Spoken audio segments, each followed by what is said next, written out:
Fala galera, boa tarde, tudo bem? Meu nome é Ricardo, sou seu professor de Geografia. O que a gente vai trabalhar na aula de hoje? Nós vamos trabalhar a habilidade EF07GE04. O que diz essa habilidade, professor? Analisar a distribuição territorial da população brasileira, considerando o quê? A diversidade étnico-racial e também cultural. De quem? Dos indígenas, dos africanos, os europeus e os latino-americanos. Somos latino-americanos? Claro que sim, né? Pertencemos à América.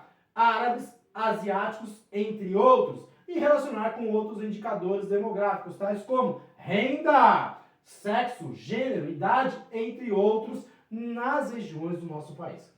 Beleza? Mas antes de começarmos a nossa aula, eu quero que você faça o quê? Lápis, caneta azul, né? Para fazer as suas anotações, além do seu caderno que deve estar aberto fazendo as anotações. Beleza? Tema da aula de hoje, vamos lá? Distribuição territorial da população brasileira. Nossa, mas o que é isso, distribuição territorial da população brasileira? Nós vamos analisar o que nisso tudo? O número de habitantes, os habitantes que aqui chegaram, os aspectos culturais, a demografia, os indicadores. Que indicadores, professor? PIB, IDH, coeficiente de Gini, ok? Então vamos entender primeiro quem são esses habitantes que compõem a população brasileira. Primeiro vamos lá. Primeira coisa que a gente precisa entender, o Brasil é um país que já estava habitado. A gente já estudou isso em aulas anteriores, né? Já existia aqui povos. Quem eram esses povos? Os povos originários. Quem eram esses povos originários? Eram a população indígena. Lembrando sempre que não se usa mais o termo índio, beleza? Em seguida, quem é que vem para cá para o Brasil?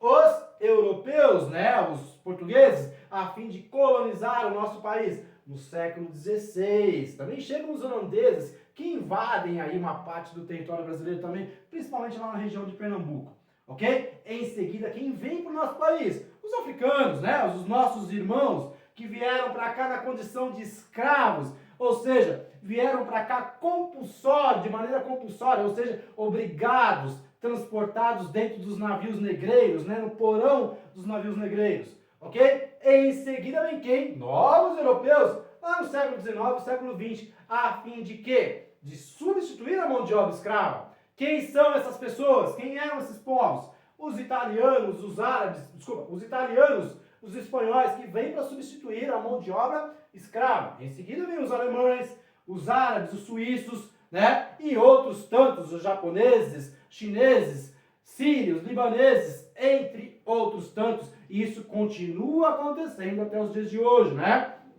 Nós temos aí a população afegã, que hoje está lá jogada, vamos colocar assim, que está jogada lá no aeroporto de Congonhas, aguardando a ajuda do povo, do governo brasileiro, ok? Entre eles nós temos também o que? Os haitianos, os venezuelanos, que fogem lá da crise dos seus países, ok? Essa população, esses povos, colaboraram para quê? Para o quê?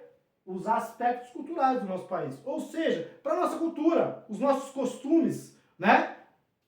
Como, por exemplo, a culinária, né? As danças típicas, a religião. Nós temos a religião que é a que mais usual no nosso país, que é o catolicismo, que vem de quem? Dos portugueses, ok? Então, esses povos colaboraram para a formação da nossa cultura. E a demografia? Mas o que é essa demografia, professor? Nós já estudamos isso em aula anterior, nas aulas anteriores. Vamos lá? O que é demografia? Eu vou pegar o quê? A extensão territorial de uma determinada área e vou dividir pelo número de habitantes. Lembra que a gente falou na aula anterior? Se eu quiser saber a densidade demográfica dessa sala de aula, eu vou pegar o quê? O número de alunos dividido pelo metro quadrado que tenho nessa sala de aula. E aí eu vou entender quantas pessoas estão dentro daquele metro quadrado. E isso para um país é em quilômetro quadrado. Então, densidade demográfica é o quê? Nada mais é do que o número de habitantes por quilômetro quadrado. Nós sabemos que a população brasileira está concentrada principalmente na região litorânea. Nós já observamos isso e já falamos desse assunto também. Vamos lá? Vamos entender um pouquinho sobre os indicadores. O que é esses indicadores? Nós temos o que? O PIB, que é o Produto Interno Bruto, que é a soma de todas as riquezas produzidas pelo país. IDH, Índice de Desenvolvimento Humano. O que é isso? Vai medir escolaridade, emprego, renda, ok? Coeficiente de Gini. Esse cara aqui, esse indicador, vai apontar principalmente as desigualdades sociais que ocorrem no nosso país. Ok? Nós temos um IDH e um PIB até que interessante em comparação com os países mais desenvolvidos. Mas o nosso coeficiente de Gini é muito alto, porque nós temos uma má distribuição de renda no nosso Brasil. Nós temos muita desigualdade social. Para a próxima aula, para finalizar, vocês vão fazer o quê? Vocês vão fazer uma pesquisa sobre PIB, IDH e coeficiente de Gini e vai trazer para a gente debater um pouco mais nas próximas aulas. Ok? Vamos lá? Vamos recapitular um pouco o que a gente aprendeu na aula de hoje? Primeiro nós observamos o que? A habilidade, que é a EF07GE04. Tema da nossa aula, distribuição territorial da população brasileira. Observamos os aspectos, os habitantes, os aspectos culturais, demografia, além dos indicadores. Beleza? Então, para a próxima aula, traga uma pesquisa, nós vamos falar um pouco mais sobre ela e nos aprofundarmos no nosso conteúdo. Beleza? Um beijo, fiquem com Deus e nos vemos na próxima aula.